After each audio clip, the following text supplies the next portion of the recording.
Hey, you want to make a podcast? Spotify's got a platform that lets you make one super easily, then distribute it everywhere and even earn money. All in one place for free. It's called Spotify for Podcasters, and here's how it works. Spotify for Podcasters lets you record and edit podcasts right from your phone or computer, so no matter what your setup is like, you can start creating today. Then you can distribute your podcast to Spotify and everywhere else podcasts are heard. Video podcasts are also available on Spotify. And when you want to take your conversations with fans to the next level, Q&A and polls are the best way to get them talking. With Spotify for Podcasters, you can earn money in a variety of ways, including ads and podcast subscriptions. Best of all, it's totally free with no catch.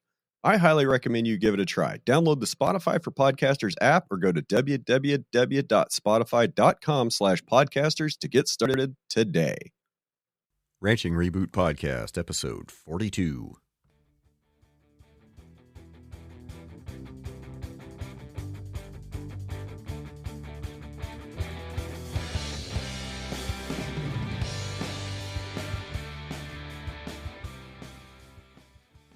So hello, Phillip.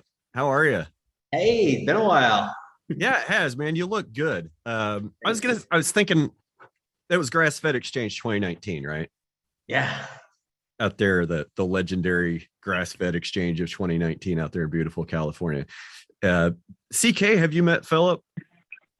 I was at that same Grass-Fed Exchange, but I don't think we've met personally. So it's nice to meet you, Phillip. I'm Nice CK. to meet you. So Phillip is I brought Phillip on the show today to talk about the Carnivore Bar, and it's we'll do video in season 2. We're working on that still, but I do love the signs, great marketing. I was going through some of your social media, man. It looks like you're killing it. So why don't you just give us a brief overview of what the Carnivore Bar is, and we can kind of start to unpack some of it. So the Carnivore Bar is food as old as time. It's pemmican. It's a Native American food to make meat shelf stable. So, it's integrally related to what ranchers do. They raise the most nutritious food in the planet, and the only problem is it's highly perishable. So the whole processing and logistics of getting it to the customer is always the biggest issue. And modern techniques include a lot of chemicals and a lot of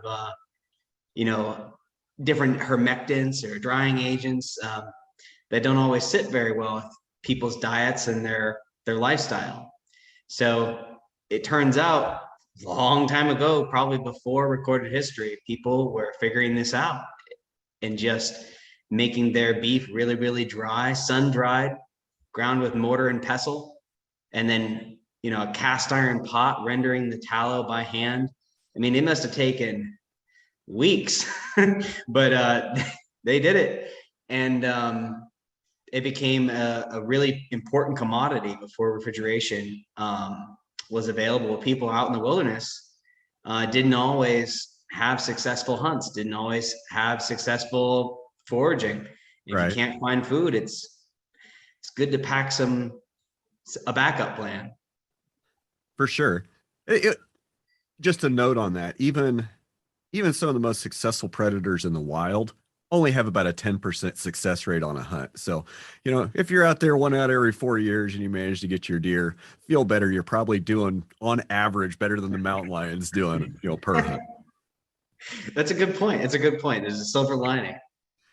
So, pocket meat, right? That's what we're talking about. We're talking about a piece of meat you can put in your pocket and walk around with all day and take it out when you want to eat it.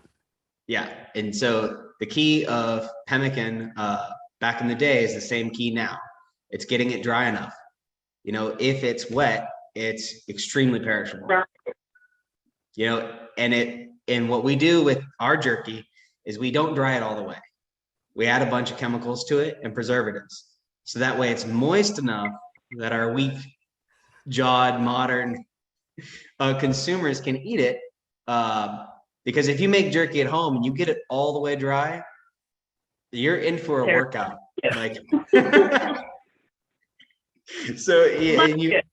Sounds like you've done that. Yes, that sounds good, because I was like, I made jerky once, and it was exactly what you just described, and that makes sense. But I was like, it's nothing like the jerky you get that's, you know, in the discount aisle or whatever. Mhm. Yeah. So now I know why. Mine's actually the more supreme product. Yeah. And so making something that you can actually eat, you know, because you imagine drying like a big hunk. Like if you took a whole roast and you wanted to dry it, you could. It would take a long time. You might have to put holes in it to get the moisture from the middle out. But Or slice it really, really thin. well, yeah, that would be But it doesn't take all day. Yeah, if you slice it really thin, that would make it easy to eat. So then it'd be like chips. But the problem is just eating it. It's just like if you make it too thick, and this is the reason why you wouldn't do it besides time, is that you can't bite down on it. And it's like you want it to be all the way dry if you want it to be shelf stable. And so hence the mortar and pestle, which is basically like a stone bowl and then a stone smasher. And you just that's what I have to do with like spices. Yeah.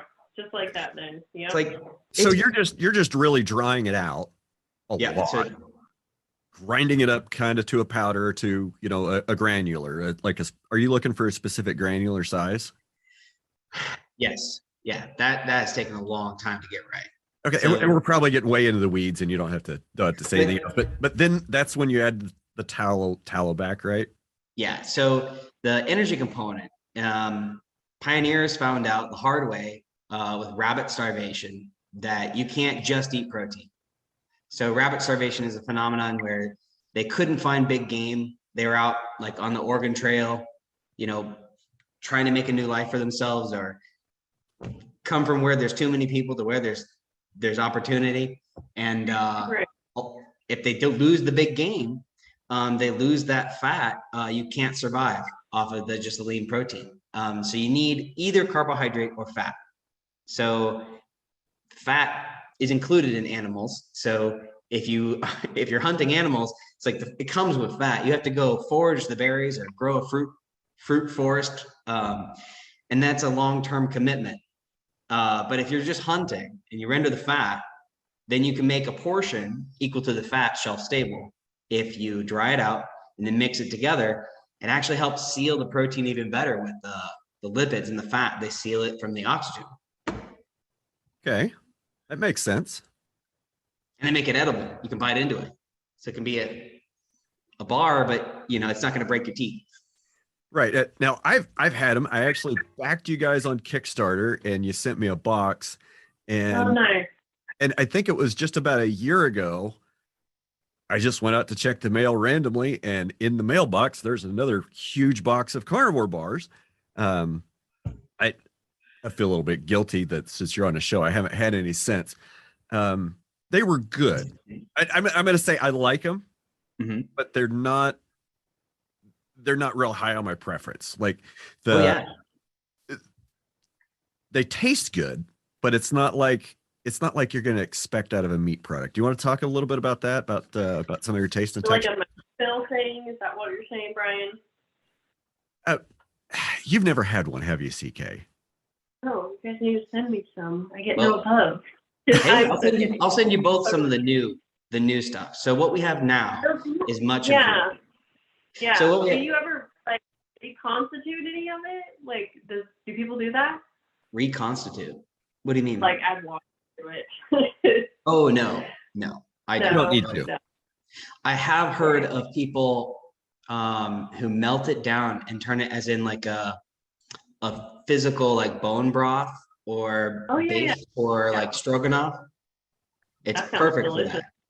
Yeah, if you don't particularly like it, you can always use it as a base, and you can make whatever you're eating a lot better for you with all those fat soluble vitamins and all the amino acids that you need. It's like it is essentially a food, you know, by a soldier. So I had function in mind. I went to Afghanistan and got terribly sick because I was eating a bunch of preservatives and I was on antibiotics to prevent malaria. Now I'm grateful I don't have malaria. I'm grateful I didn't die. But I kind of got dysbiosis. So kind of wrecked me for the last decade. Dysbiosis? What is that? So you have a microbiome that helps you digest your food. And the microbiome is a lot of woo at this point, because humanity just doesn't, we're just not sophisticated enough to know how all that works. It's a complex relationship between your environment, the things you're eating, and the frequency of your eating them. And then we don't know exactly which species are optimal for you. We have a list, and we're saying, well, these ones are probably good, but they work in synergy with a complex ecosystem that's changing every 7 days. And we're not exactly sure all the species that should. And so what they do in medicine is they just take the poop from a healthy person and put it in the unhealthy person. Sometimes they magically get better, but that's hardly advanced science. That's a lot of guess and check. It's talking about like trying to transplant the gut microbiome from one person. Yeah. Mm-hmm. And they've been cattle too, scuba diving and stuff. So yeah, just the microbiome of the saliva, right? I think when Matt Cleffer said it, I think that was on 31, that we're all just big walking bags of microbes. Like for some reason, we're this giant bipedal walking bag of microbes that has developed the ability to speak.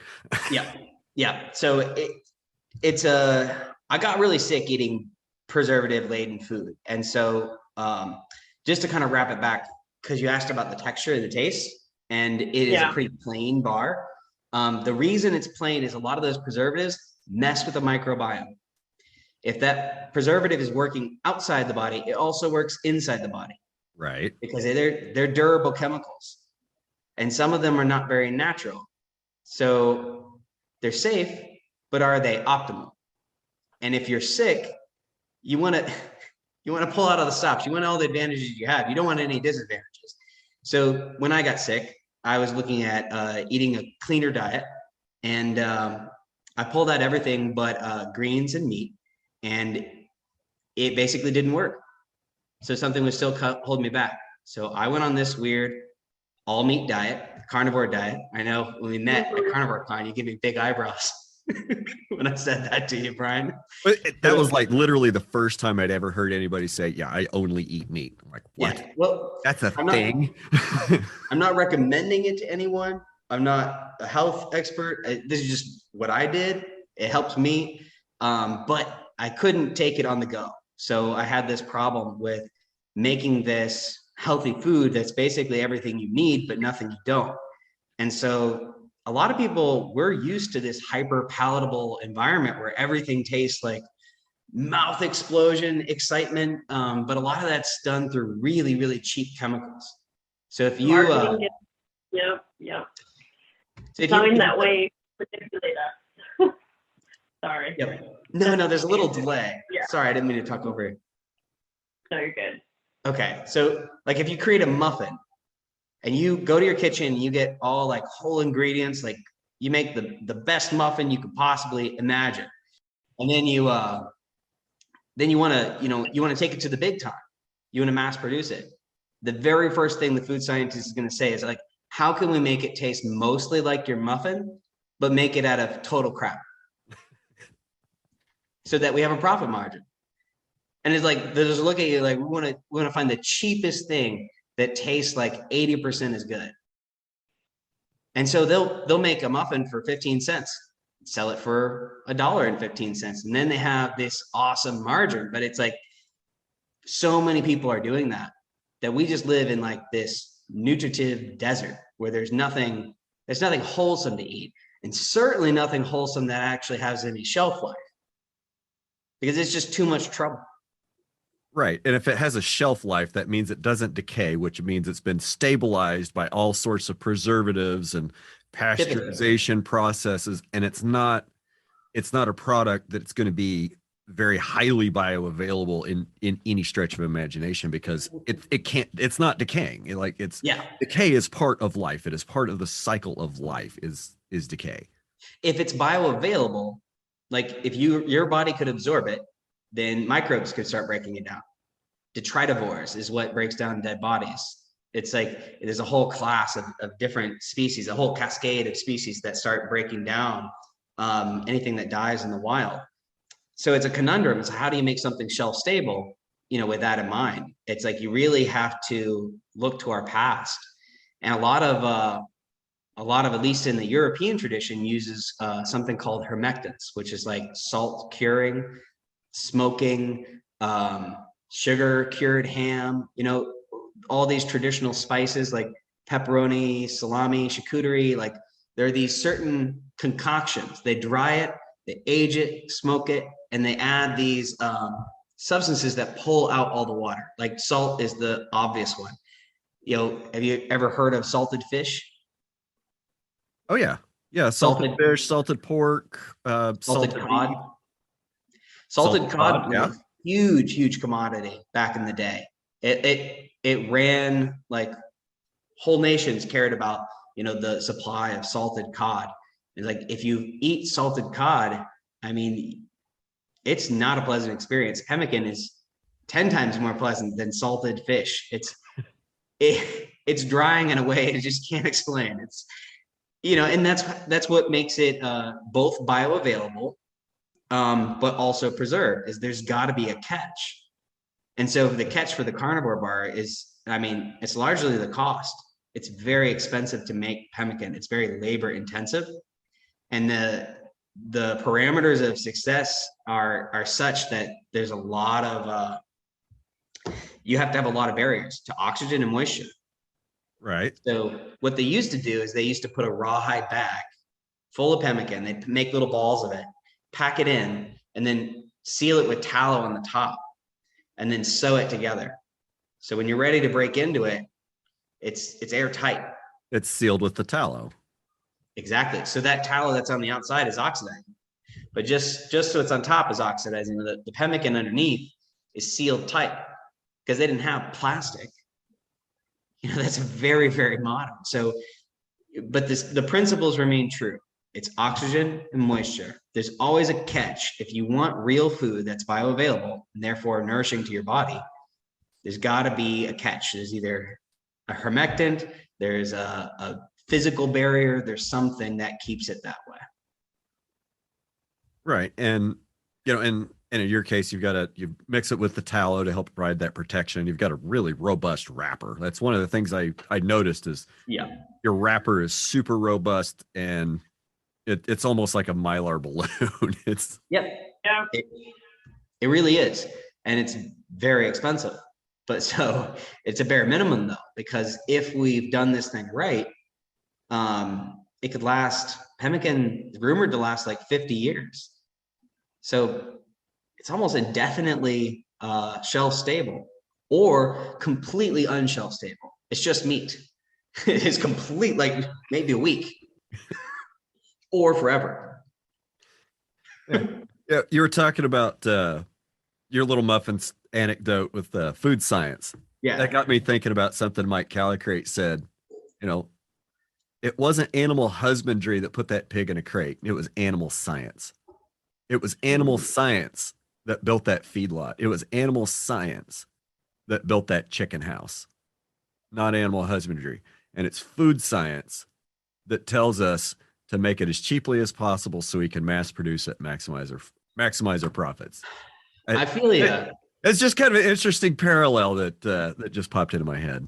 I'm struggling. Like, my logo is a cave painting, so you can kind of get where I'm going to line up on this. But I love science, but I think that there's a hierarchy, and ancestral wisdom and principles have to come first. It's like science is to support ancestral wisdom, not to supplant it. I don't think that our mastery is sufficient to just ignore what all of our ancestors have been doing for, hundreds of thousands of years. They knew what they were doing. They made us. They had to be pretty smart to exist without having the entire sum of the world's knowledge available in the supercomputer you put in your pocket. Yeah. And if you look at it from an anthropology point of view, in the last, 10, 12,000 years, the modern period, modern history, it hasn't really been working out for us physically or mentally, or even fertility. Like fertility rates are down, and our brain size is shrinking, and we're shorter, we're smaller, we're weaker than we once were. It's like, it might be that our understanding of agriculture and food and our advanced science has kind of gotten into the territory of arrogance and hubris. You've got personal experience with that, with your time in the Army and getting ill, finding the carnivore diet and getting better again. Let's talk about that some more. Like, sure. I know you lost like a ton of weight. Like, well, it wasn't that much. It was like 30, 40 pounds. Well, I mean, 40 pounds on a guy your size is a lot, Phillip. Thanks. I'm not very tall. But I remember, I went back through some of your social media, and it seems like since you got on the carnivore diet and started working on the Carnivore Bar, that your health's improved. I remember from talking to you a couple of years ago that you're got more mental energy, more clarity, more focus. Yeah, talk about everything, it. Almost everything. So hunger, mood, resilience. Like, people don't think about it as a performance metric, but just like your ability to handle a curveball, your patience, like what's going to set you off anxiety wise. Like, everything is just calmer. Like, when I got off sugar, that was the really big change for me, when I wasn't doing carbohydrates at all. But the last leg for me was vegetables, for whatever reason. And people just are guessing like crazy online about what has made us weird like this, that this diet helps us. Autoimmune, allergies, weird reactions to proteins in plants. But it really seemed herbicide buildup in the body from eating it for decades. I mean, I'll probably catch hell for saying that, but I said it. I don't know. I really don't know. I won't BS. It's like, but for whatever reason, it worked. And so I could think, I'm clear-headed, skin issues resolved. I lost a bunch of weight. I feel really good. And I felt like ready to tackle this entrepreneurial dream that I had. So, I would not have had the motivation, the perseverance, and the mental acuity to hang in there through all the different challenges that being a CEO has brought. So, I feel really lucky and blessed to have found something that works for me. And, I wish everyone else the best of luck, whatever they eat, whatever you're doing. I think you could look back to our ancestry and find something that will keep you healthy, that, works for you. For sure. So where do you source your product from? Good question. I am sourcing from Joyce Farms primarily. Joyce Farms in North Carolina. So it's Aberdeen Angus, which I guess I've been told by competitors that doesn't really mean anything. All Angus are Aberdeen, but what Joyce means by that is that they have found an older variant. So yeah, they're smaller structured, right? The Aberdeen cattle. Yeah, but it fattens really well on grass. Yeah, only grass, which is the whole point. They're doing regenerative agriculture, and they found an older version, hundreds of years old, that they're really, really trying to get that, that program, and they're trying to grow. 2020 was a little rough. A lot of restaurants were closing for whatever reason. And so they specialized in the East Coast restaurants. They're really important, like the flavor. So the version of the Carnivore Bar that you had 2019 was really just a prototype. It was, a Hail Mary. Like, I think I can do this. What I have now is like crunchy, flaky, creamy. Like, it's actually really good. People off the street who don't care about impressing me actually say they like it. That was not true about the first one. That was not true. So there's been some growth. You probably had to take a little bit of criticism in the early days, first few boxes. But it's the breed of the cattle that actually affords the flavor. Like whenever you dry something, you're concentrating that flavor. And you know, jerky, if you dry it all the way, it kind of loses some of its flavor. But if you add the fat back in the pemmican, it's full flavor, like you're eating a steak. So if it's a really like grass-fed and really high omega-3 fish that's been kind of cultivated to promote high omega-3, it tastes fishy. And then you concentrate that flavor. And it tastes exactly like you're thinking it tastes. It's like a 3-day-old fish market that needs a good scrub. It's like, that's not what I want. Anywhere near that sort of a product. No. And so I hope you don't have plans to expand into fish. No fish bars. No. So that the flavors and all the different properties of the beef affect the flavor. So it might be interesting science experiment to have that much omega-3, but I have to think that if it's oxidizing and smelling rancid like that, that those PUFAs really aren't stable enough. A PUFA is a polyunsaturated fatty acid. And so beef, especially grass-fed, has stearic acid, like 20% stearic acid, but grain-fed beef has no stearic acid, but the majority is palmitic, like 40% palmitic acid, and that's the same. Okay, can you explain this to me like I'm 5? I think I've already started down with too many big words.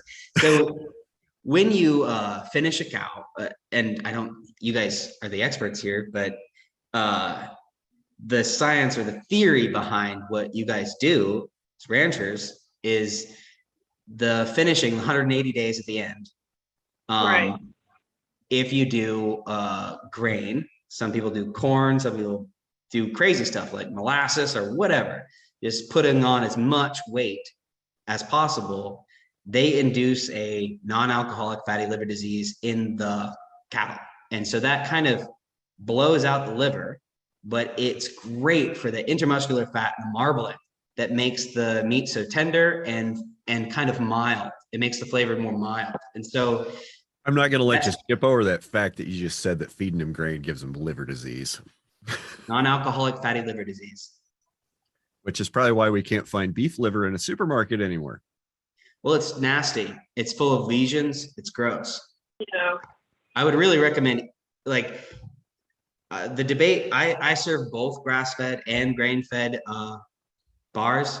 I try not to pick sides. I may have to pick one eventually because it's the converting back and forth is hard, but I try not to be dogmatic or ideological. I just try to serve the need and stay out of the politics of it. But it helps to be well versed in the science. And so the finishing on grass is hard because if you're paying by weight and the cow is getting fat on grass, it's an older animal for one, like it takes a lot longer. And so, there's really no demarking before the finishing. It's all just grass from beginning to end, but the amount of care you have to take for the soil and the rotation of that animal, it increases the complexity astronomically. If you're trying to get a good yield from that cow, it needs to eat healthy grass. It needs to eat thick, lush grass, and just a poundage that we as humans, it's like, this is a salad from hell. It's just never ending. It's like a dump truck full of salad. Buckets and buckets of a salad. They eat all day. And so, if you have a scraggly little patch of dirt with a couple of weeds in it, that's not going to yield a fat cow on that kind of finishing program. Like you have to really, really take care of it. Yeah. Like your picture. That's beautiful. There's this beautiful amber waves of grass. It's just amazing in Brian's picture there. While you're looking at this picture, I've always liked your logo because it's got a horned cow on it. Yeah. I mean, horned cows matter. Well, yeah, this is actually, do you see how the horns draw in? In and up. Yeah. Yeah, it's modeled after, it's a cave painting, so it's not anthropomorphically correct, but it's an artist's rendition of an auroch. Horns are hard to draw. They're really, really hard to draw. Well, no, it's done intentionally. The auroch is the cave painting 50,000 years ago in the Scow, France. I'm probably mispronouncing that, but it's one of the oldest cave paintings of mankind, is of a cow, and of this kind of cow that is now extinct. Right. And the aurochs, like a lot of modern continental breeds, are descended from the auroch. And when did the auroch go extinct? It's been 1,000, 1,500 years at least. I think there was a close relative, something that was pretty close to an auroch, Or maybe it's only like 500 years. even a few hundred years ago. Yeah. Well, history is not the near history is not what I'm looking at. I'm looking at like our ancient history, because the idea is that the original human diet, whatever it was, is maybe something that we're only getting slightly close to. Like, we may not be able to actually eat what our ancestors ate, because all the vegetables and all the fruit that we've hybridized 10,000 years ago didn't exist. Broccoli looked like a weed. Carrots were this big. All our fruit was tiny. And The cavemen were working on trying to figure out how to grow that stuff because they got tired of chasing aurochs around with spears. Yeah, and if they're not, the wild ones are still fully intact and quite dangerous, from what I hear. Yeah, coyotes think twice going up to mess with a cow that's got 2 foot of spear on each side of their head. Imagine wolves would think about the same thing. Because aurochs were big, like they were way bigger than modern cows. Yeah, and if it still has all its parts, it's hormonally whole, they can also be aggressive and scary. There are wild bulls in Australia that I've heard about that are like, kind of get an idea of what it might have been like. I was like, whoa, that's kind of a different thing than our our cows. Was it water buffalo in Africa can be really aggressive too. Yeah, I've seen videos of water buffalo like going in to save another water buffalo, like to chase off 6 lions. I'm like, that's brave. Yeah, they're an intense and incredible animal. It's like we kind of take them for granted a little bit with their domestication and all our ways of keeping it safe and calm and nice. It's like we kind of forget like how intense it must have been in the wild. And so, I mean, that's kind of the idea with the cave painting, is to go back, but also with my supplier and Joyce, it's finding that ancestral, like the ratio of like the protein, the fat, the amino acids, the high quality soils, which lead to high quality meat, because the minerals and the vitamins that are in the soil affect the minerals and vitamins that are in the cow. And so, it's this holistic way of looking. It's like, maybe we don't know everything about what we should be eating, because what we seem to be eating as modern people seems to be making us sick. It seems like the flashier the package and the brighter the claims, the worse that crap is for you. Like, if the ingredients part of the label is more than maybe 3 lines long, maybe you should put that back. Yeah. What are the ingredients in the Carnivore Bar? Like what's the longest label you've got? Longest ingredients line you've got? Beef tallow salt. Didn't you have one with honey? That's one that we're not going to continue, probably. It's a limited release with honey. Okay. But I can send you some before they were out. I had one. I think I had one. Did you? The box you sent, the box you sent me last year. I think there was a couple of honeys in there. I remember seeing the honey bee sticker on a bar last year. So that was around January, February, maybe. I guess it was earlier this year. Yeah, it was this year. Yeah, they're kind of blurring together. Ever since March 20, it's like pandemic, everything from post Rona is just, the calendar is almost irrelevant sometimes. It's a 2-year, 1-year period. Right. It's the longest 2 weeks in history. Yeah. So not doing honey anymore. You've got a grass-fed variety, grain-fed variety. I might, Any other plans? I might do a honey. I might do it. It's one of those things where, how many flavors could you make? It's like thousands. It's like what would sell? What would be on brand? And so, You want a teriyaki flavor, you want a spicy sweet flavor, you want a flaming hot flavor, you want a barbecue flavor, right right? now we're 4 people. So the Carnivore Bar is 4 people. And we're doing everything. So we just sold out. We've been almost perpetually sold out all summer and fall. So selling as much as you can make and not being able to keep inventory. We literally 2 weeks, we just stopped taking orders for any price. And then, then we had to increase our prices just so we could keep up with the Kickstarter, because we did a Kickstarter to see if people wanted us to do a honey bar. And so we did Kickstarter 1 at the Grass-Fed Exchange, and launched with the Carnivore Con. And so all the people who eat this special way, I was like, well, hey, you want to make it? And they said, sure, go ahead, give it your best shot. And so I did. And, I was meeting different people at the Grass-Fed Exchange. I actually met Ron Joyce there. And that's where I got that idea. We're actually talking about the Berkshire pig that he saved from extinction. There was this breed of pig that was really good in regenerative practice, and it tastes apparently really, really good. I've yet to have one, but it's that genetics conversation that he was having in the lobby with somebody else.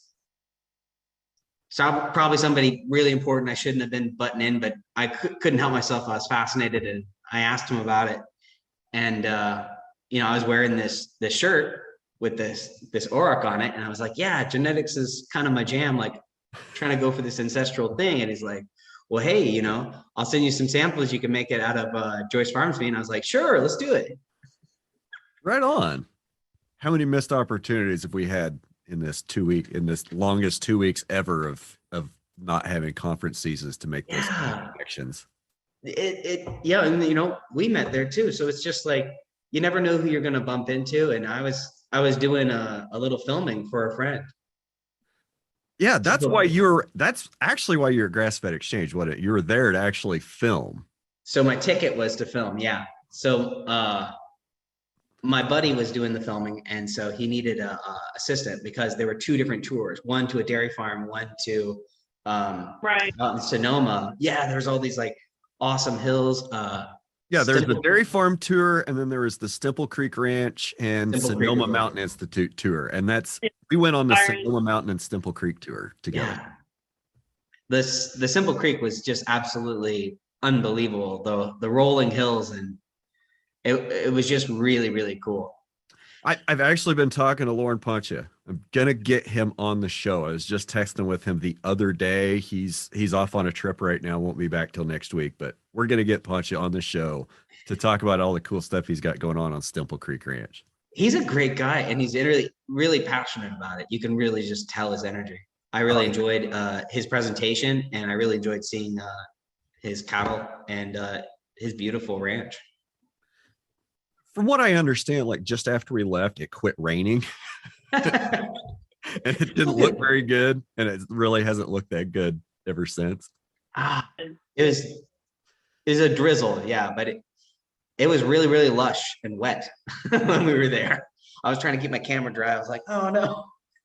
Yeah, then that was the start of the day, and I wore my good boots, and they were the only boots that I had. It was 9 hours before I got back to the hotel and got dry shoes and socks.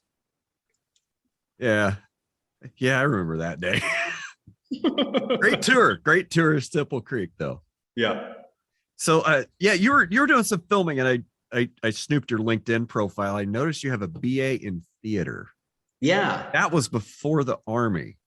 Correct. So, you want to talk about that a little bit? Sure. And I'm curious how you went from getting a bachelor's in theater and doing some fight directing to joining the Army? Yeah, so I did stunts. I really liked keeping people safe. And I graduated in 2009. So the financial crisis happened my senior year. Yep. And I graduated with a Bachelor of Arts in theater in stage combat with zero experience. And so naturally, I became a ditch digger. And you became sorry, a what? a ditch What did you digger. become? I was digging drainage ditches Oh, okay. with a very expensive liberal arts degree. I was So going to say, it's kind of like, that's the joke. What does the liberal arts major ask at work? You want fries with that? exactly. And that was me. But, there were master's students asking if you wanted fries with that. There were doctorate students doing it's like all, so there was a hierarchy. They I still only have are. a bachelor's, so I'm in the ditch. So it was one of those things where I was like, man, I need to find like a way to support myself, and a journey of which I'm still searching for to this day. But it was my discovery of the human body and health, and how little I knew about the human body. And I was telling people to, here, pick up this weapon and pretend to fight, but cast your energy past them. You're meeting, but don't send it into them. You're doing this like, it's not really a martial art. It's more like a magic trick where you're like, oh, wow, I missed it. It's like, what happened? Oh, and then they're acting hurt. Oh, they must have gotten hurt. It's like, that's a lot of stage combat, especially in theater, where you make a noise, a pop, everyone acts, and then a story emerges, which has to be a falsehood because you're going to do it again tomorrow night. Right. So you can't actually hurt or bruise or bludgeon the faces of your lead actors because they have to appear in the next scene unbludgeoned and bruised. So keeping people safe was kind of the theme. So financial crash happened. There were no internships or jobs in theater unless you were willing to work for free. And free was not what my landlord was charging me for rent. So I went and did a job that I could learn about the human body and that would give me real world experience. So I became a combat medic. So I keep people safe, which was thematically on, vibe with my personality. And then I could get money to go to college, get an advanced degree. I was thinking about physical therapy as a day job, because it would enhance my coaching clients or actors in this fun thing I like to do. Doubtful that it'd ever pay, but fun. So I have this real world experience as a combat medic. And then my health, just as I'm figuring out about the human body, just as I'm trying to get my feet on the ground, like get started in life, my health just takes a nosedive. And I spend the next decade trying to figure out what the heck went wrong.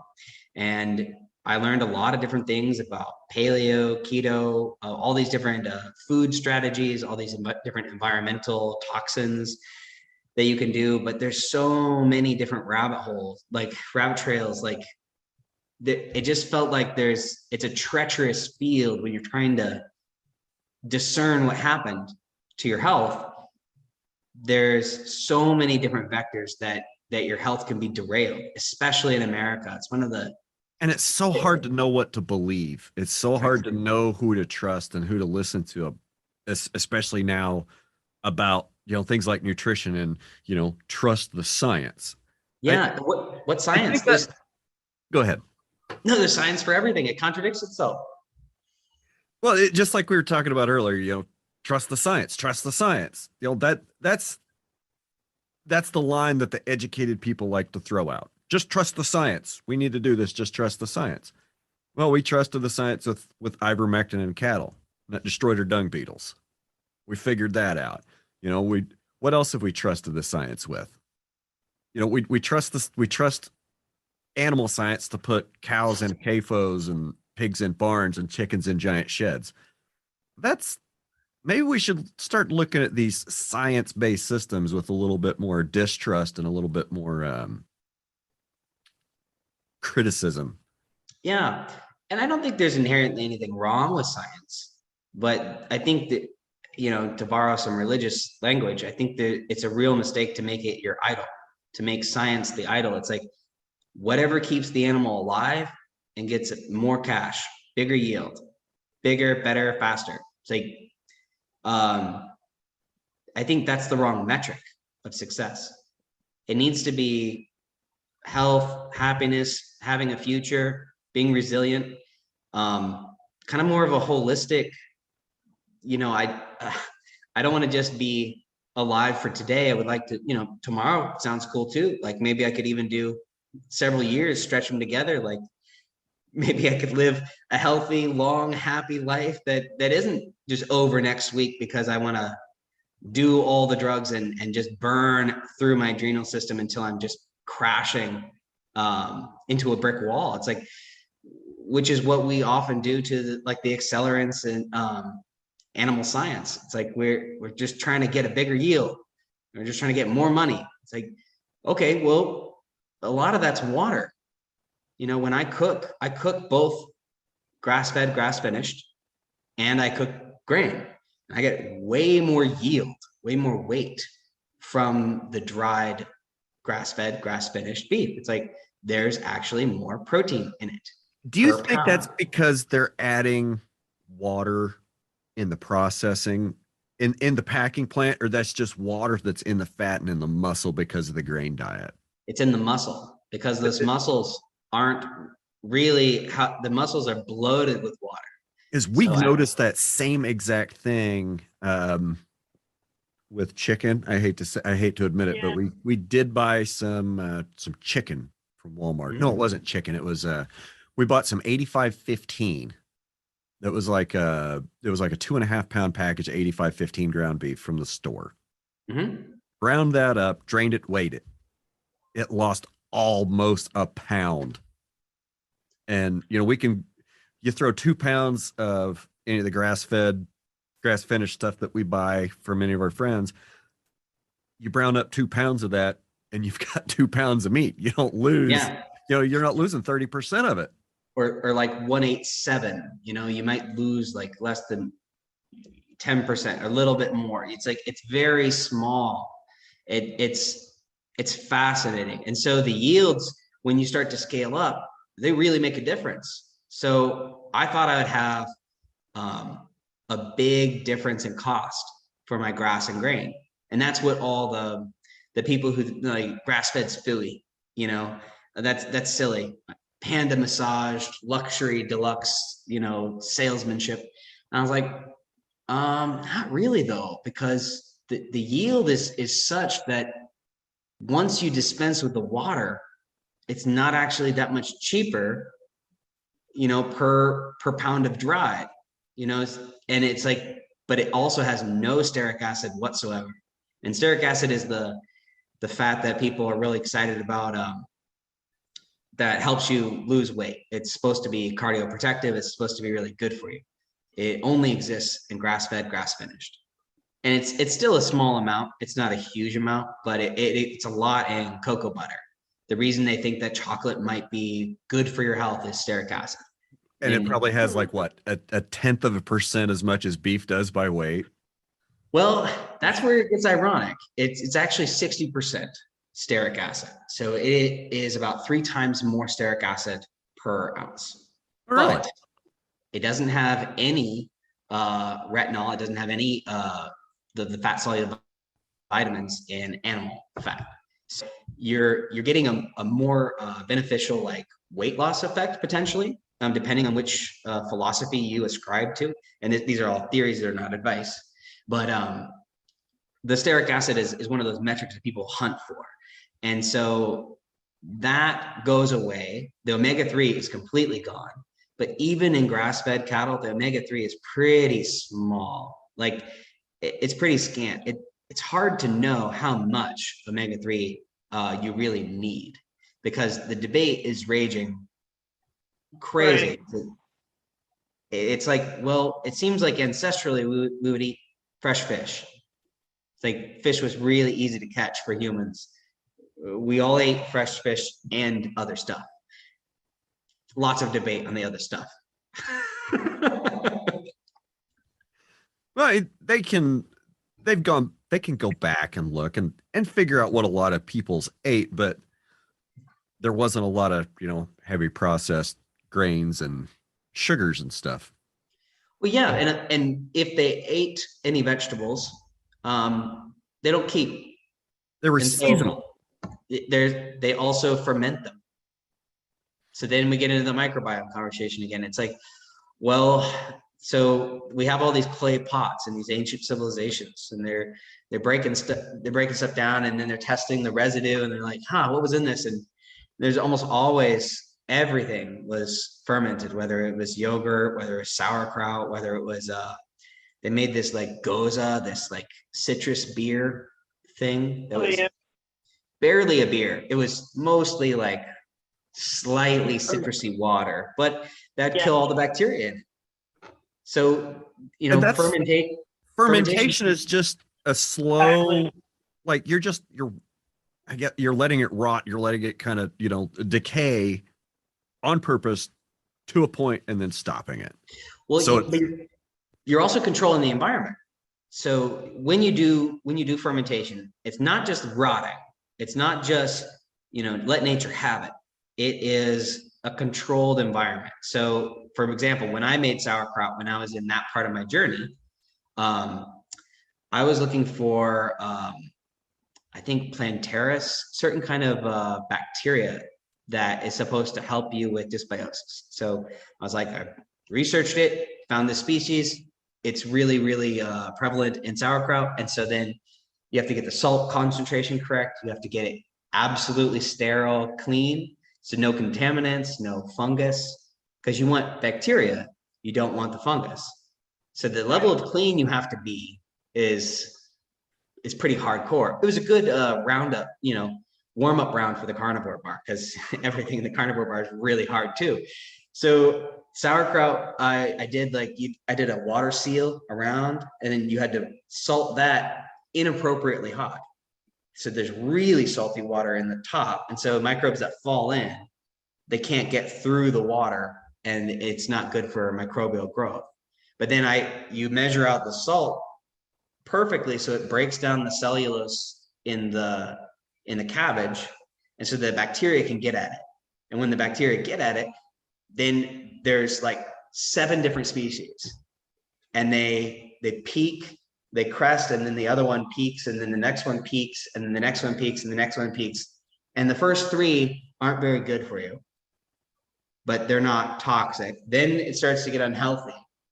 Then another one comes and replaces and eats the metabolites of that one, and that one's the one you want. And it's like, well, then it's ready. And your grandma would have just tasted it and known, just known. And it's like, how do you know that? It's like, we can graph it, we can spread chart it, we can do all this stuff. It's like, but the same kind of knowledge is lost with sourdough. Right. That's where magic wands come from. Magic wands were the starter stick, the stirring stick that had the microbes that started off the culture correctly. That's interesting. I've never heard that before. Sorcery. No. Microbiology. Interesting way of thinking about the concept of magic. I like it. Yeah. Well, it's divine, but not in the way you think. It's how it was designed by nature.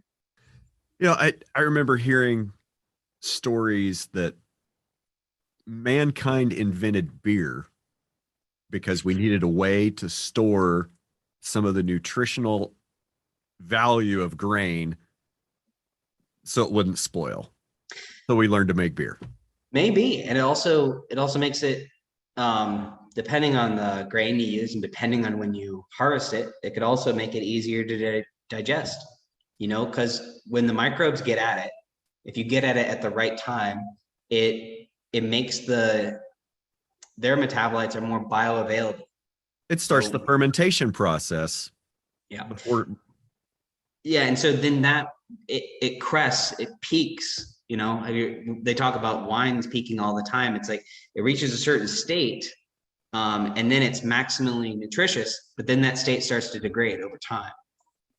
So, for every ferment, there's a peak, and ancestral people would have known how to time that so that their food kept, and they had a window where, we might have to wait for a month, but days 27 to 34 are the best time to eat it. And they know it's going to be really good. Yeah, this can be great on that. And then they're waiting and they're anticipating, and they crack it open, and then, I can only imagine that it'd be exciting. It's almost hard to imagine a world without, avocados in February. But, that world existed just a couple of decades ago. Well, if these supply chain shortages continue, we will not have to imagine it. I think, Go ahead, CK. I think too, people are getting back to eating seasonally instead of conveniently. Just because there's strawberries now doesn't mean that you should buy them. Yep. Well, it's also, and there's been lots and lots of weird shortages. People are just kind of cluing in. I think and a lot of movements, with ancestral traditions and eating and homesteading and kind of being more self-sufficient. A lot of that's popping up on people's radar, and that's really encouraging. At least I hope it is. I'm not even going to ask you a dumb question like, did you plant a garden or are you going to plant a garden for next year? Because you're a carnivore diet guy. So we'll skip right over that one. But is your supply chain pretty solid? I don't know. It really depends on these wrappers. Like, we have some deals in the works that if it goes our way, yeah, we're great. But the world is a treacherous place for small businesses. And I'm glad it looks like we're doing awesome on social media, but it's a rough business. If you want to buck the system and you want to sell something that's actually quality, and you don't want to gouge anybody, and you want to pay your employees a living wage, it's like, well, you're kind of picking multiple fights with the system all at the same time. So I thought that was going to be a softball question for you because, you have 3 ingredients on your label, but then you have your wrapper. And the wrapper is key. Probably a sticking point. If you make it out of just cheap plastic, oxygen and moisture go right through the wrapper. And if you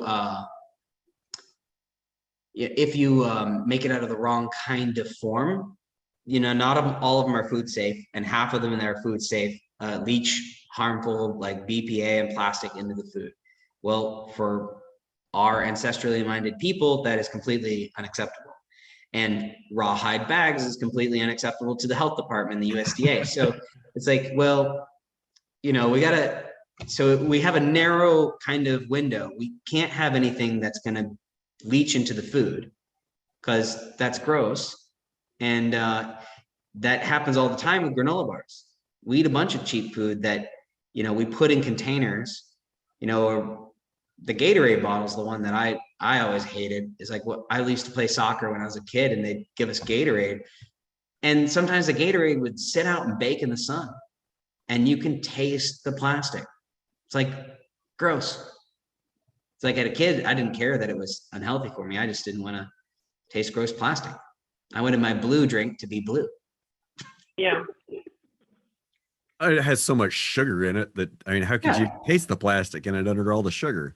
Yeah. Well, if you get it hot enough, it's that PET. It's the number 1 type of plastic. It's not heat stable. And if you reuse it over and over, it wears, it creates these little micro tears. There's a lot of plastic that goes into the drink. We also had them in Afghanistan, and they were great. Well, I don't know if I want to go there, but they're great for eliminating waste product. Heck yeah. You don't need to say anything more. Like, did you guys have Camelbacks over there? Yes. I had one of those too. Did it ever taste right? Yeah. After several gallons, several gallons, several different patrols. It tasted right for a few weeks, and then it got moldy, and I think I just threw it away because I could never get it clean. Once the mold sets in, it's gross. Yeah, those little tubes.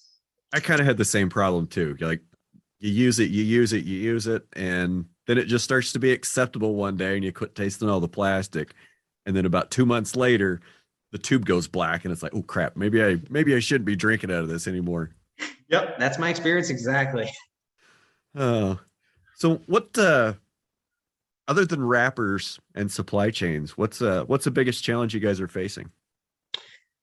Um, so we live in uncertain times, and people are a little hesitant to invest in something that they see as risky.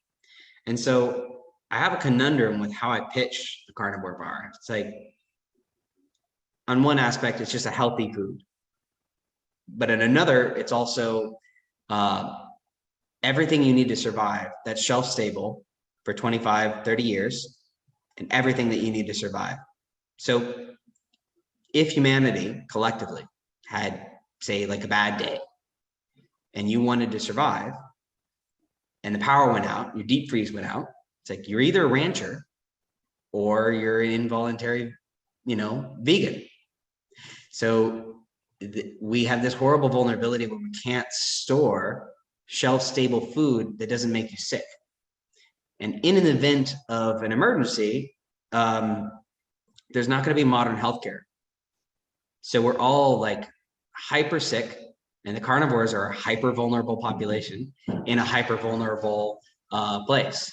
Given that our supply chains are so fragile, and we don't really have a lot of alternatives, especially as carnivores, it's one of those things that last April, people were like banging down my door for these things. Like whole Bitcoins, I want 1,000 bars, get them to me like this week, possibly. And I had to just say no, because at a certain point, it's so finicky to make this product that I can't make any more for any price whatsoever, because it's literally ingredients for life. If there's a problem, all of those like ready-made, shelf-stable bucket bag tote things are like 60% carbs and have very, very poor vitamins and minerals. So they have almost no nutrition, and they're just empty calories. Well, if you're already edging on the border of sick, like you're not going to do well on that. Right. And really, it's not about how it tastes, it's about how you feel. Because, when we were soldiers in Afghanistan, like we felt terrible. We ate MREs and preserved food every day of the year, because some people rotated back to the base. Other people got farmed out to these tiny little bases where all you had are MREs, or something called a UGRE, which is like a shared crappy group MRE, which is horrible. An MRE, but worse. MRE, but worse and bigger. So without the candy. So it's just, you have those kind of vulnerable situations, and the uncertain times we live in.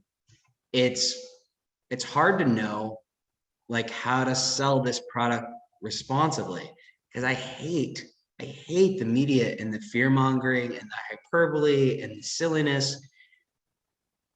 But we as a species do not have healthy food that's shelf stable. And that is a human problem, not a country problem, not an individual community problem, but all humans. So that's what I'm trying to solve, but I don't want to be like pushy or weird about it. It's like, this is just my thing because of the circumstances I found myself in Afghanistan. So, to each their own. But your garden question made me think of this. 2020, I actually bought heirloom seeds, not for me, but to trade. People just don't understand that you go to a grocery store, the seed terminates. There's no future for it. Because Monsanto owns the genetics. and then it doesn't create more seeds. So you grow your garden, you grow your tomato, and then you don't have any seeds for the next year and you're done. So you need heirloom seeds to further. And this is another thought I had, and maybe you can correct me if I'm wrong, but ranchers, you need to keep a certain genetic diversity in your herd for your herd to be genetically stable. Right. Not everyone keeps a herd big enough that if they bred could be stable long term, like 20, 30 years. Because if something were to happen, you may not be able to get a bull to get that input you needed to bring in another genetic. Yeah. And so there's this crazy thing where everything is just taken for granted in our society. Everything is hyper efficient, extremely profitable, and hyper fragile. And so I don't like having too extreme of an opinion about that is so distasteful to me, and being disrespectful of other ways of living and other, opinions and being stressed all the time is just really unhealthy. So struggling with that kind of knowledge floating around my head has been the biggest problem, because we need investment now, decades before there's an emergency. If we have an emergency and then get support, I could make $1 million selling a single bar, but that's not what I want. And it won't help me make more bars. It won't help me help people. And that's been kind of the theme of what I'm trying to do, is like, I would like to be helpful. And if I'm hyperbolic or crazy, I don't think that's helpful. Not in this environment we're in. There's a lot of hyperbole on social media, and it's tough not to get sucked into a lot of it. I just hate it. It's so gross. I try to let myself be lifted by all the positivity and ignore the negativity, especially the haters. And I don't mind the haters because, and I think I've said this on the podcast before, I don't mind haters because they're this close to being your biggest fan. You already get to live in their head rent free. And they pay attention to everything you do. True. So I don't mind haters. Bring it on. That's fine. So if you're going to start over, what's the best advice you wish you had on day one with the Carnivore Bar?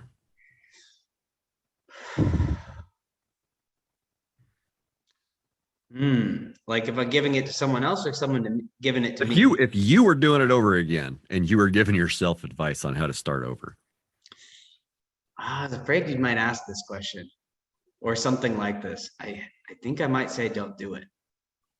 Ooh, that's interesting. Why would you say that? It's just been like a horrible white knuckle ride. That's actually taken a lot from my health. Like when I found the carnivore movement, I was at the top. I was at the peak. But running a small business and trying to buck all these different systems, treat my employees with respect, make a profit, but not at the expense of my customer and not at the expense of my supplier. Trying to run an ethical company that is doing something regenerative, but also not an ideology or kind of dogmatic or, tyrannical, like, oh, it's one of those, you have all these intersecting axes of challenge. And like the most heroic thing you can do, which is how I was raised, is, all of them. It's like, I think I might have spent more time getting my feet on the ground and self-development before I attempted something so difficult. I think I wasn't optimally ready, if I'm being honest. I think there's something to that. If you wait till you're ready, you'll never be ready. That's true. But we effectively launched March 2020. And perfect time to launch a product. And then by April, we were sold out forever. And then by October, we were forgot about. And so it was just like, What? people, when they want this product, they want it now, and they want it by the truckload. And when they're not thinking about it, they're like, oh, it's a little plain. Yeah. Texture's a little, but it's gotten so much better, and I'm happy about the place I'm in now. And I'm glad I took this journey, but I think my ethical advice would be to not do it for where I was in 2019. But all things said and done, it has been an incredible journey. I have learned a lot. I've grown a lot. And I think we have a product finally now that's ready for people who aren't zealots, food carnivore zealots, to try, because it really is just an incredibly different product now than for where it was when you tried it. I'll have to get some more. If I'll send you some. Awesome. I'm looking forward to send you both. You want to talk about fake meat? It might be a short conversation. It's a funny story. It actually originated in Columbia, Missouri, exactly where I am. Okay. Beyond Meat, at least, well, that's one of the company, was, I think, the Missouri Innovation Center for Innovation or whatever. They have a bunch of scientists and amazing scientific equipment, and they worked with Beyond Meat to bring it to market, and it IPO'd for $3.8 billion. So same town, I talked to the same people. The investors passed. None of their food scientists helped me. I didn't even get called back. And I raised $84,000. And the regulation for Beyond Meat is minimal. All of the hassle they go to is to protecting their IP. Because it's not meat, it's manufactured from chemical bullshit. Right. So it's not a meat product. They can't even call it. They shouldn't even legally be allowed to call it meat because it's profoundly unhealthy. All the ingredients were chosen to mimic the taste and feel of meat, but they are not nutritionally comparable at all. And a lot of the stuff they've chosen were very, very inflammatory, but they were chosen because the texture, the way it sizzles, or the color of redness. It's like food science. It's a lot of effort, but it's not any nutrition. It's like you'd be much better off just go into your own garden, controlling the soil, create good soil, eat healthy vegetables. Like, don't eat these vegetable products that have been condensed and processed and turned into this unnatural ratio. Because it's those ratios too. It's like when you eat a vegetable, you're getting the fiber. So you're cultivating the bacteria that eats fiber that helps you break it down.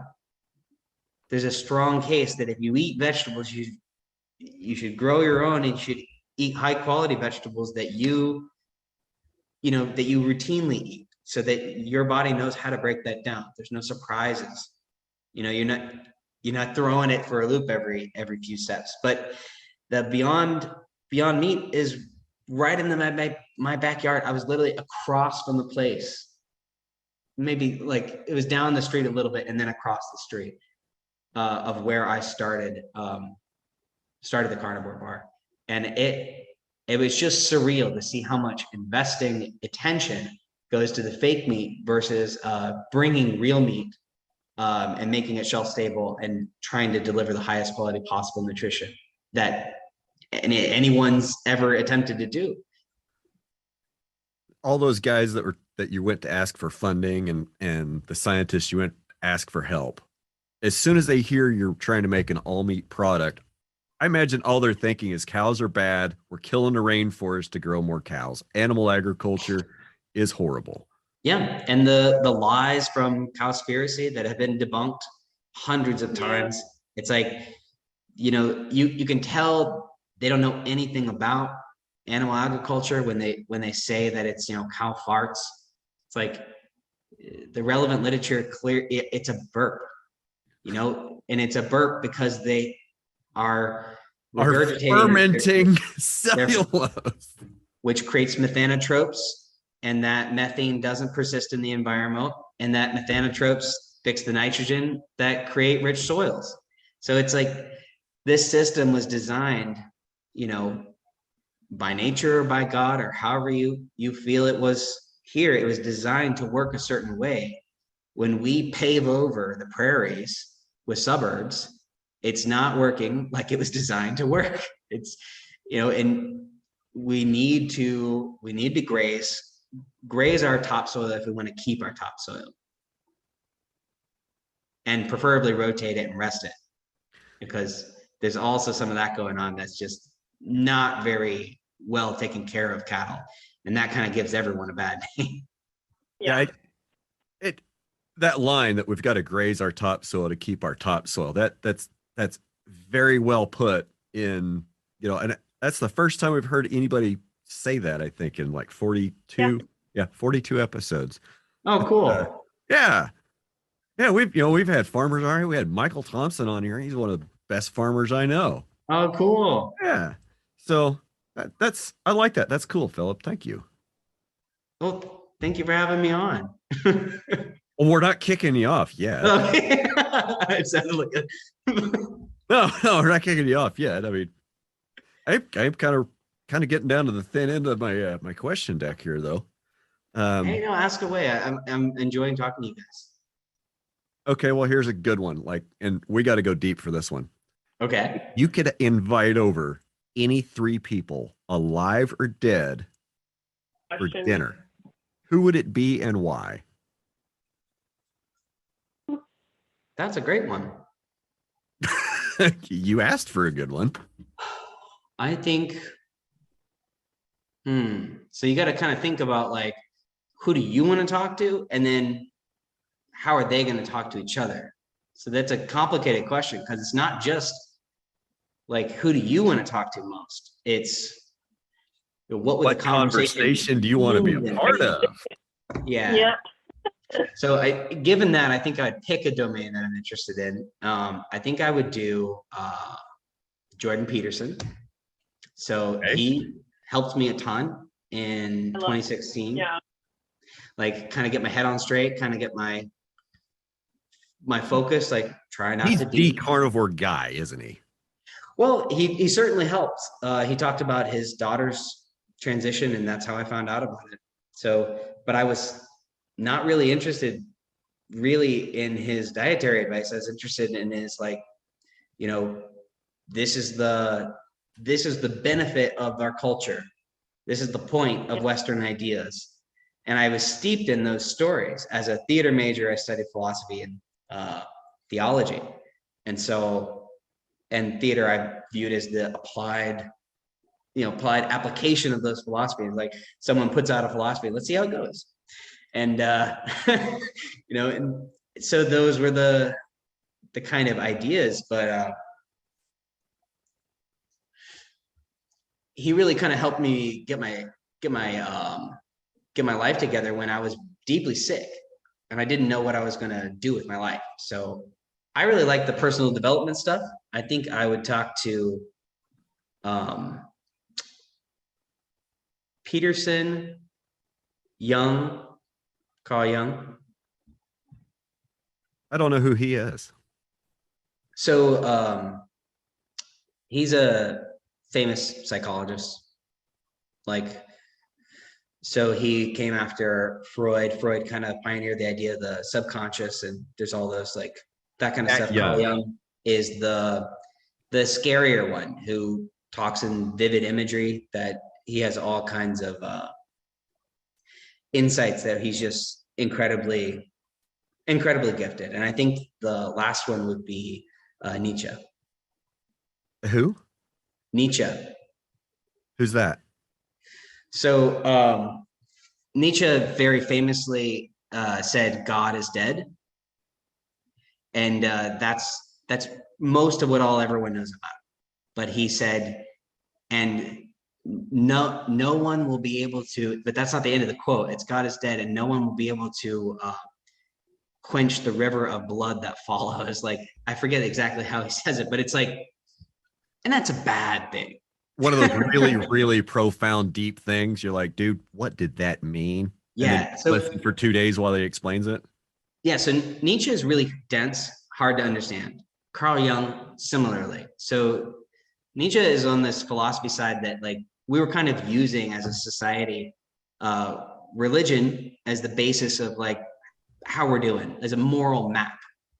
And so he said that we were kind of abandoning God in favor of this materialistic, progressive, progress kind of thing.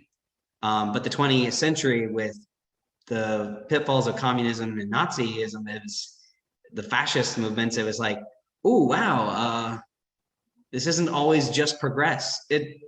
Progressive. It's sometimes we really mess things up, and so we're kind of searching for our new narrative. As a society, as a species. And so Nietzsche is like, on one hand, he kind of pointed out some of those horrific, like, philosophical trends. It's like, we need kind of this unifying story so we know what the good is. And, and so without religion, if we abandon religion, then we're kind of lost in this uncomfortable place. And there's not a significant story. And so a lot of ideological thinking, a lot of tribalism and warring social media factions have kind of taken the place of people's religions. And so that's not going well, I don't think. On social media, it's awful. So Nietzsche is the philosopher. Carl Jung is one of the most amazing psychologists ever. And Jordan Peterson is a student of both. And maybe he could help me understand some of them better. I don't know. That's my three. I think Nietzsche and Carl Jung would log into Twitter and lose their minds. I don't know. I don't know. I think they might. If they watched Austin Peterson's Twitter feed, they'd probably go crazy and say, what is this crap? You human beings of the future are nuts. You should never do this. This is a horrible thing. Do not engage with this application. Yeah. Well, I don't know. Well, what about you guys? What are your three? CK, I'll let you tackle this one. You haven't had to answer this one yet.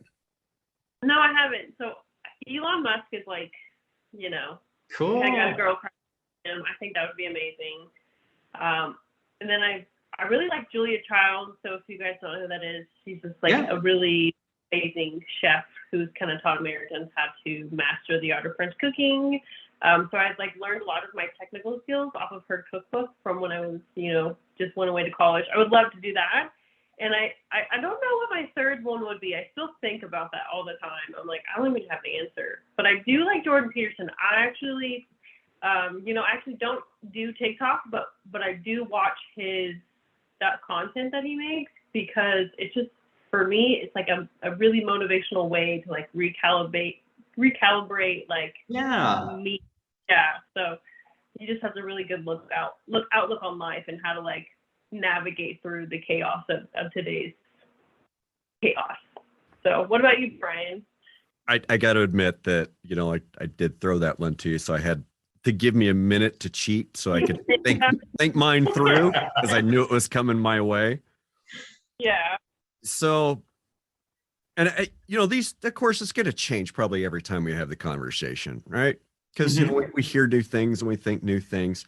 I think my top three choices today would be Snoop Dogg, because I'd want to talk to him about branding and marketing and being yourself and being your best self. I'd want to talk to Jocko Willink. Oh, yes. Yeah. That's a good one. I want to get some of his leadership advice and some of his leadership knowledge. And then I think I want to talk to Thomas Massey, senator from Kentucky. Yeah. Interesting. Yeah, libertarian Great choices. Very, very leaning libertarian senator from Kentucky. I think Thomas Massey, he's involved in regenerative, he supports regenerative agriculture. He has a cow farm. I think he actually calls it a ranch, but he's east of the Mississippi, so they're usually farms.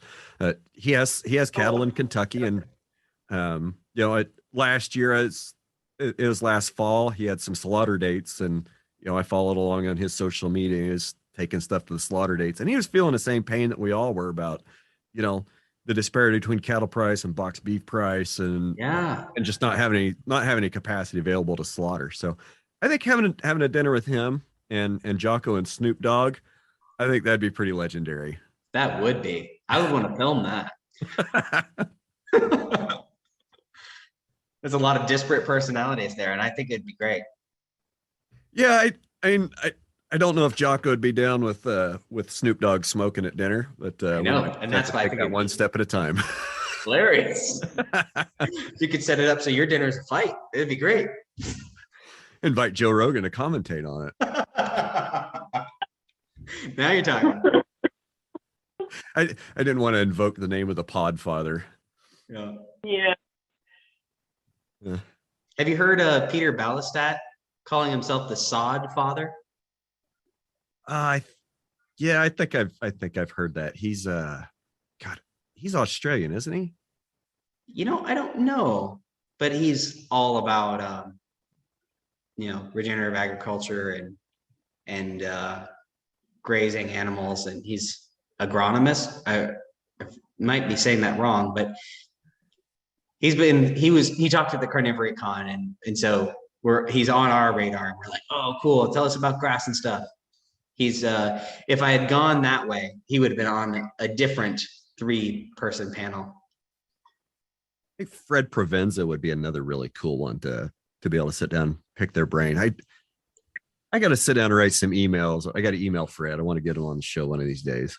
And I was thinking, earlier we kind of touched on about the grass-fed versus grain-fed debate, and and you're in the diet nutrition world and the fitness world, and I'm sure there's all kinds of people arguing about keto and paleo and everything else. I imagine that the vegans really don't have much of a really a substantive argument. But the point I'd like to make, and I was having this conversation with some friends the other day, is no matter where you fall on the regenerative spectrum, okay, no matter where you fall in the production ag spectrum, okay, your job's not going away. Like, your job is only under threat because your customers are aging out. Like, only a small percentage of customers that are actively exerting their buying power are going to change their long-term buying trends or their long-term diets, right? So, we have these CAFO models, beef, chicken, and pork. We have, the rising heirloom breeds and the pastured and grass finished models. Mm-hmm. Okay? And those are growing, and there's no doubt that the pastured and grass finished and regenerative food model is growing very rapidly. The CAFO model really isn't. I mean, it's kind of staying static. But the point I'm making is the new consumers were coming in. Those are the ones we got to focus on. We got to focus on educating the next generation of consumers. And as soon as that generation is starting to exert their buying power and spend money in the marketplace, we need to be capturing these customers and making sure that they're bought into these regenerative practices that are long-term ecologically much more sustainable than the current screwed up system that science is trying to sustain. So what I'm getting at here is, like, it shouldn't necessarily be competition. It shouldn't necessarily be a lot of fighting. Yeah, we think that people aren't transitioning fast enough to our way of thinking. And I think that's a basic flaw.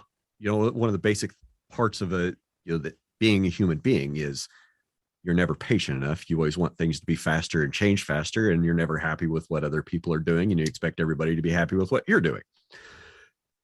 So these models of commodity grain production and commodity beef production and big chicken houses and big pork houses, they're not going to go away overnight, no matter how much Cory Booker and Elizabeth Warren want them to.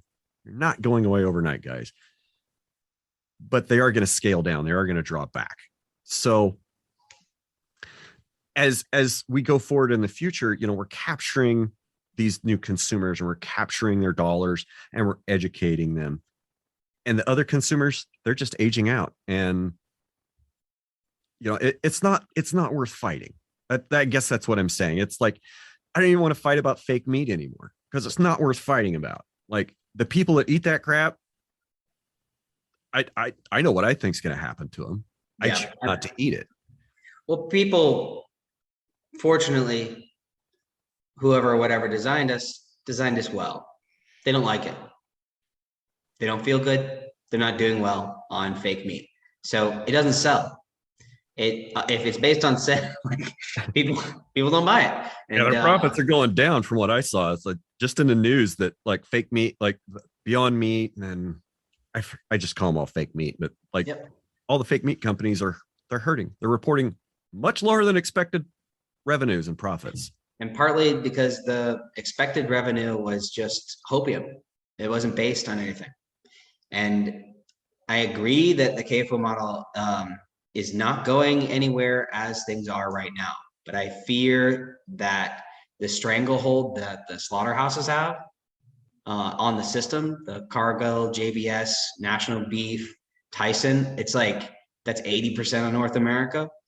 That is a little toxic. And those companies, security issue. And those companies are investing in fake meat. So to me, the writing is a little bit on the wall when it comes to regenerative ag. It's like, and this may just be because I have a background as being a soldier, that I'm thinking about long term. You know, you understand supply chains and logistics. Phil. Yeah, I've always liked about you. Yeah, I don't really like the fact that I only eat one thing. It's like I would like to have some of that, like off the power grid, safe and secure. It's like I don't really like the idea that your cow can't live without grain. It's like grain might help it, but it shouldn't need it if it needs it, or if it's just skin and bones without that grain and molasses. It's like, you might be working with some really poor quality soil, and you might not be managing that soil to the best of your ability. It's like, and your animals might not fit your environment at all. Yeah, you might need a different breed. You might need a different kind of genetic profile that handles like the area that you're in, where it's the water or the heat. You want to have an animal that's well adjusted to your environment, and then you want to do your best to maximize that. So to me, I think about resilience. I think about national security, but not in a America first kind of way, just in a like, maybe an asteroid hits country X. If country Y is not affected and can help out, great.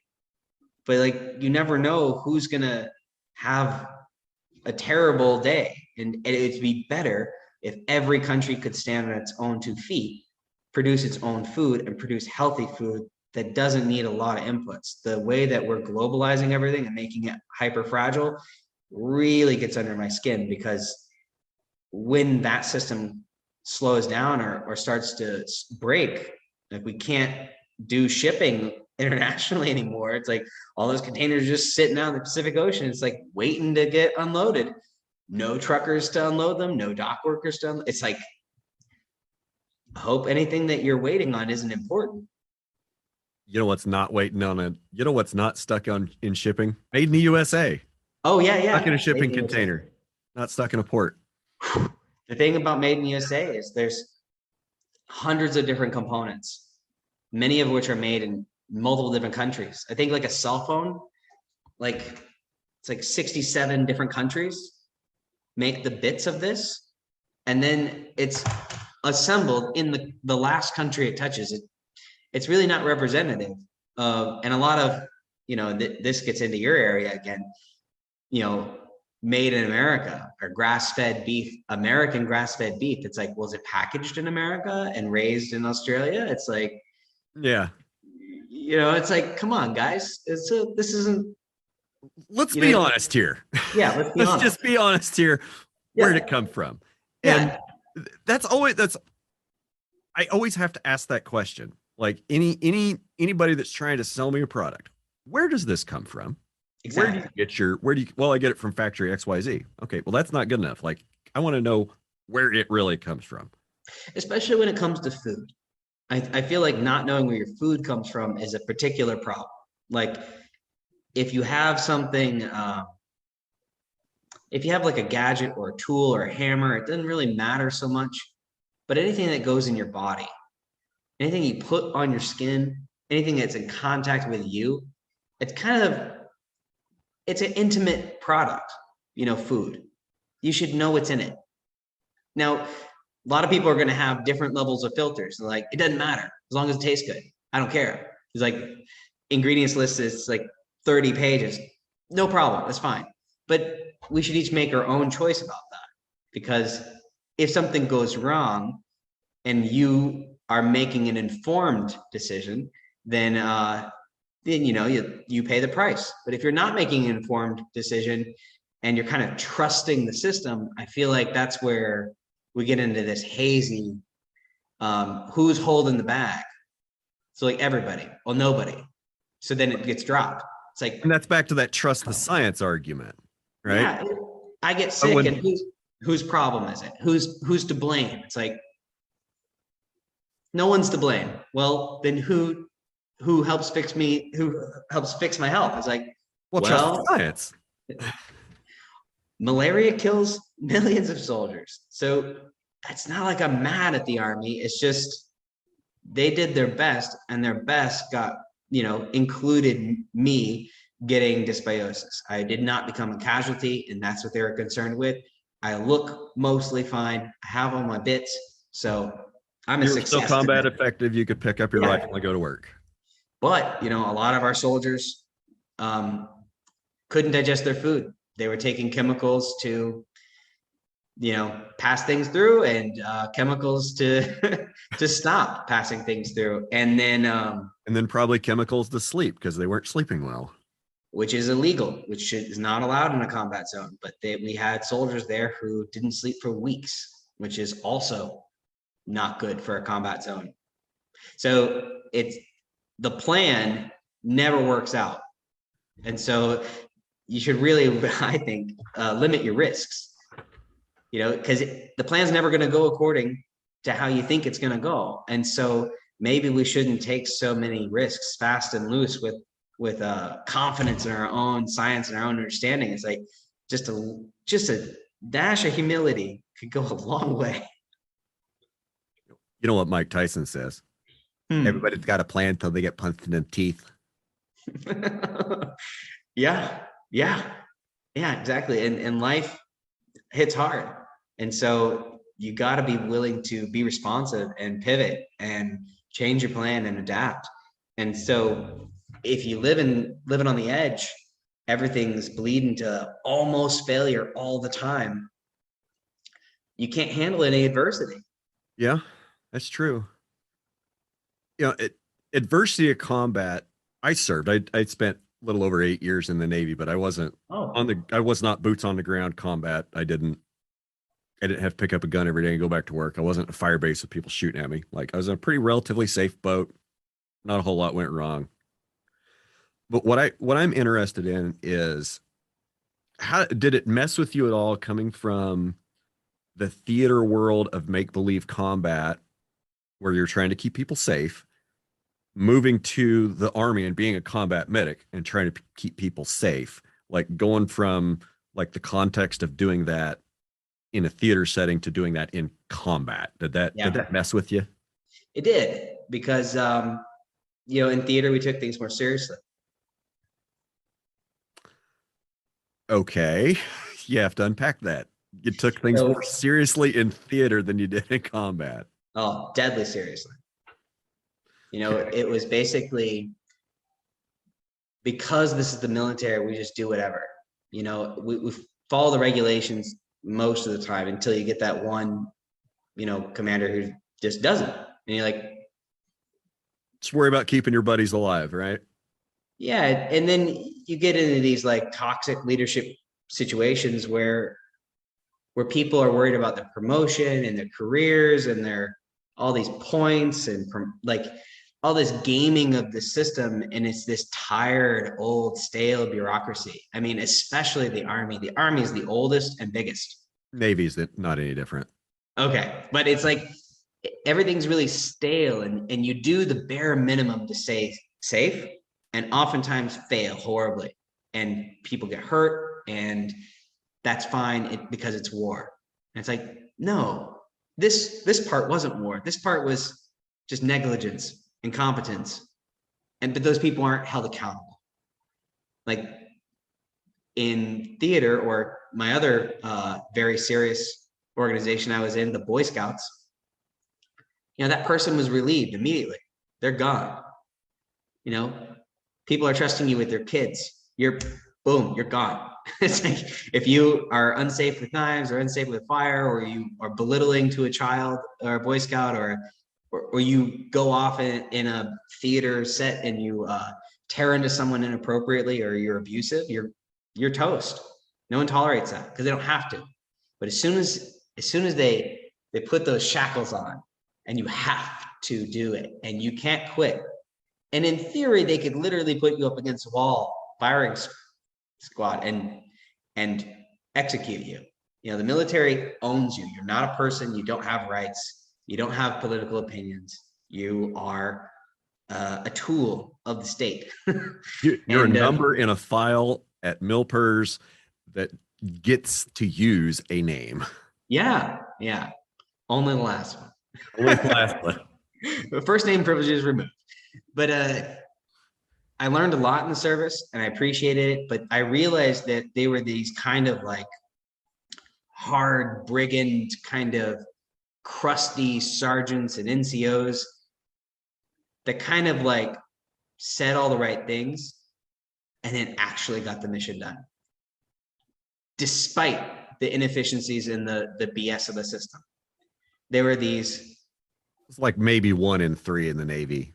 Yeah, it's like, well, there's one person who actually can do their job, and everything rotates around them, and they make the mission happen. And the longer that the Army kind of goes on, I feel like we're getting weaker and we're getting more bureaucratic. And because we don't have shared values and a shared narrative, like I was talking about with the philosophy, right? We don't know what the good is. We don't know what a good man is. And so they keep rewriting the dictionary. Well, at a certain point, that starts to really break down bureaucratic systems, because some of these bureaucratic systems were built with a certain societal norms in mind that weren't written down. So the magic formula of it working, and leadership working, and mentorship, there's a little fuzzy bit that kind of is the glue that holds all these systems together. That is our culture. And losing our culture means we kind of lose our bearing in this new map, in this new paradigm. It's like, well, why would I do this heroic thing? Why would I stick my neck out? Why would I stand up and take responsibility for something that wasn't directly exactly my fault? Like Jocko's extreme leadership. It's like, well, why? It's like, well, you got to see the long picture. If you take responsibility, it's going to make it. It's not only going to make people want to follow you, but it's actually going to help you get through your day. It's going to give you a sense of meaning and purpose. It's going to improve you. You're going to grow as a person, and then the mission will succeed.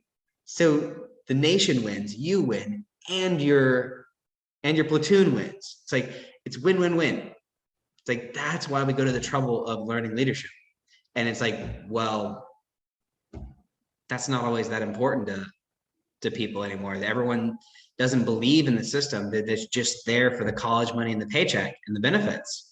So without that belief, that magic crusty sergeant who knows all the tricks and games and how to get the thing from supply that no one else can get, that person retires.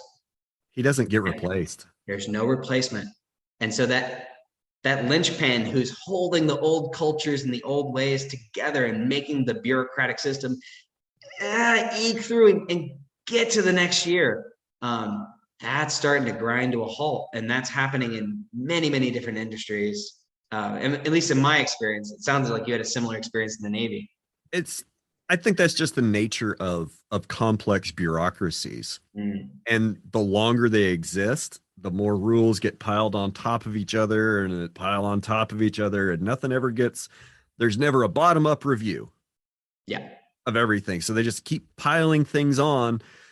on the bottom of a shaky pyramid that, like you said, maybe wasn't ever written down because it was just understood at the time that those traditions Yes. were founded, that this is how society was.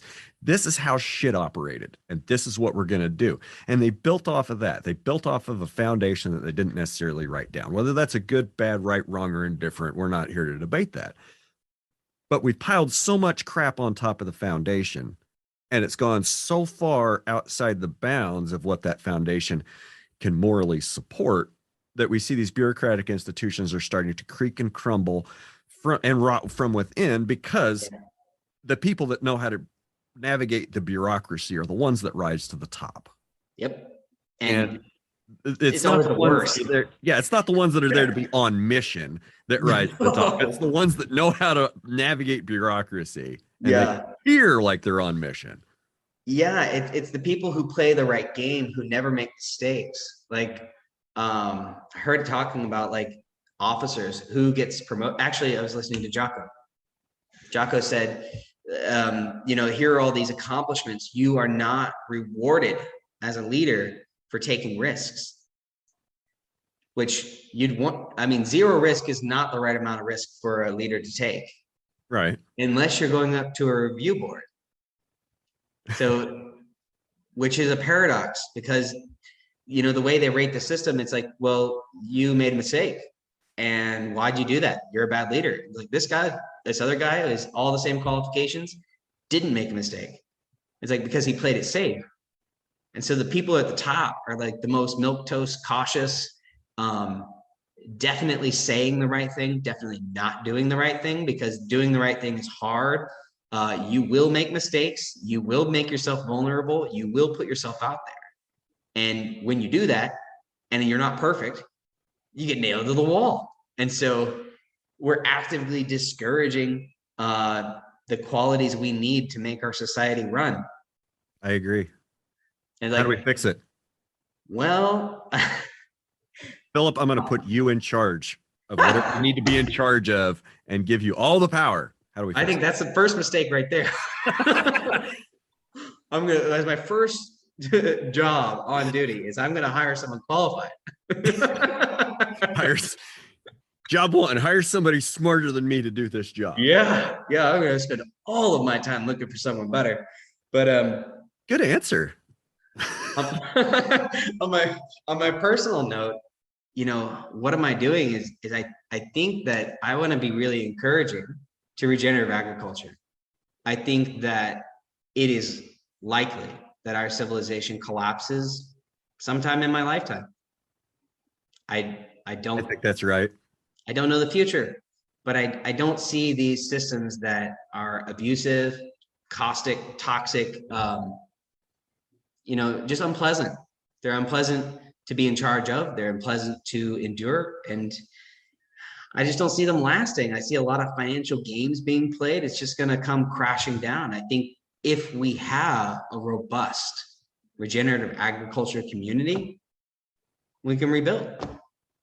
But I think human beings are the kind of animal that's got to feel a little pain before it thinks about changing what it's doing.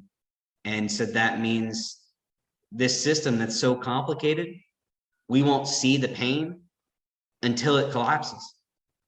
Because there are thousands of different signs, different supply chain issues, different kind of political issues, polarization, that, the hyperbolic stuff that I'm trying to avoid even getting anywhere near. I think that is it's not going to last. And so when it doesn't last, we're not going to see it coming, and it's going to hit us like people don't know how fragile the power grid is. The power, the internet, the water, sewer, the streets, like everything that just the trash, you put trash outside and just goes away by magic, like fairies, just take it into the distance. It's gone. It's like in Afghanistan, every single piece of trash we burned by hand. Every single bottle of water we drank, we had to lift first into the Connex. Every single thing we ate, we had to lift. Every bullet, we didn't fire a lot, mostly just at dumb stuff, but we carried them. No one brought them there. We brought them there. And so guard duty, us staying up all night, watching nothing. It's like, yeah, it's like when you have to be self-reliant and you have these military experiences, it kind of like, who does all these things that are just magic and wonderful? I turn on the light switch and boom, instant power. It's like someone's burning a little more coal because I turned on this light switch. And somehow that's all calculated and the transformer doesn't explode. And the science behind it is insane. And people take that for granted. I don't know how that's going to go, but it's concerning. And we walk around with these supercomputers in our pockets. Yeah. I mean, it's 2021. Everybody's got a smartphone. It's a supercomputer compared to anything that was available 20 years ago. It's got a camera on it that's better than anything that was available 20 years ago. And they had it in the stand. One of my missions was 12 hours on, 12 hours off, guard the cell phone tower because people are going to blow it up. Taliban wants to blow up and disrupt communications. I don't know how credible that threat is. We never faced enemy action on that mission. We mostly just... Well, they didn't blow up the cell phone tower because you were there guarding it, soldier. Maybe, but they would have a tiny little solar panel and they would charge their cell phone and they would charge their little radio. They had no power. They had no running water. They had no food. They had a goat. So they did have some food, but they probably sold it and then bought heroin with it. It was like one of those kind of things. It was rough. These are rough places. And we brought them water. We drilled them wells, but they would take I saw this kid. It's this shocking image of a kid drinking out of a oil can. Just a plastic bottle, because plastic bottle, he didn't have a cup. There were no dishes. And so he had this yellow oil can. He rinsed it out, presumably, and was drinking water out of it. Unsupervised, of course, in a mud hut that had a solar panel, a radio so that they could listen to their religious songs and texts, and a cell phone. No running water, no food, no infrastructure to speak of, nothing going for them except for the little wheat field. We gave them wheat and they were sowing it by hand instead of opium. It's the economic equivalent of Flintstone carting your way across America. It's like, the profit potential per acre from opium versus wheat. I imagine, I don't have any firsthand experience growing opium, but I know some guys that grow wheat, and I know it's kind of a low margin operation. I can imagine opium's a little bit better. I watched I'd say actually a third of a football field size field. Third of a football field is right in front of my guard tower. I watched this guy plant wheat and harvest it by hand. He had a 6-year-old assistant, and he spent all day, every day, on his hands and knees sowing wheat seed. And his return on that was maybe, $50 for the wheat that he was able to raise. And he worked a whole year on it. And it was like, dude, that is not going to work. When we leave and stop giving him free wheat seed, he's going to plant opium. It's and I don't blame them. This is so hard work. I just sat there watching, waiting for the ground to blow up, and it didn't. But it's such brutal work creating food, and cows and ruminants are just absolutely amazing at it. The kind of health and the kind of strength, intelligence, and fertility you can get from animal products versus plant products, and the amount of effort it takes, and machinery and technology, is it's night and day. Animal agriculture, especially regenerative, is just tactically, practically, and regeneratively, future-proof, the only way to go. Because topsoil, it takes 1,000 years to grow 11 centimeters. It's never gonna come back on its own if we don't help it. That's right. That's absolutely right. Well, we're bumping up on 2 hours. Yep. I'd love to keep going, but I'm a one-man show here at the house today, and I got to take care of my chickens before dark. Hey, cool. That is a beautiful reason, Ed. Yeah. So Chickens are calling.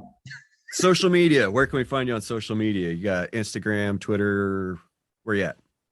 Carnivore Bar, Carnivore Bar website, and it's just carnivorebar.com and on Instagram as the Carnivore Bar.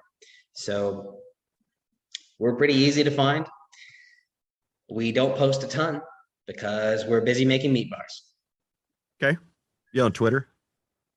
No. I mean, I guess the Carnivore Bar like retweets the thing on Instagram. But I did that on Twitter for a long time. Twitter's an interesting place. If you want to reach me, Phillip Meece on Facebook, you reached out on Facebook. Facebook is a great way to reach me if you want to talk to me. Okay. I'll make sure we get all those links in the show notes. Anything you want to add? Anything I forgot to ask? It was a real pleasure, Brian. I'm glad I got to talk with you. Yeah, it's been awesome, Phil. It's been great to catch up. And like I said, when that box showed up back in January, February, I wasn't expecting it. I'm like, what's this? This is odd. I open it up, like, oh, Carnivore Bar. Shit. I'm like scrolling through my bank account. I'm like, did I send him more money? No, I think I was sending it to you. You were curious about it. I think I forgot I didn't have any samples or whatever. And I was like, I'll just send you a box. I probably harassed you on social media or something. Sounds like I do. We'll have to get you some new ones and see what you think. I'm looking forward to, and offline, I'll shoot you CK's address so you can get some up to her too. Absolutely. All right. Well, thanks for joining me today, Phillip. And well, CK, she had to leave a half hour ago. We didn't make a big deal out of it, but she had to jump off and make another call half hour ago. So she did an Irish exit. You know, that kind of like just wave from the corner and then dart to the door. Cool. So, well, Phillip, thank you for joining me today. It's been an absolute blast. Yeah, it's been a pleasure. All right, gang. Have a great week. We'll see you later. See ya.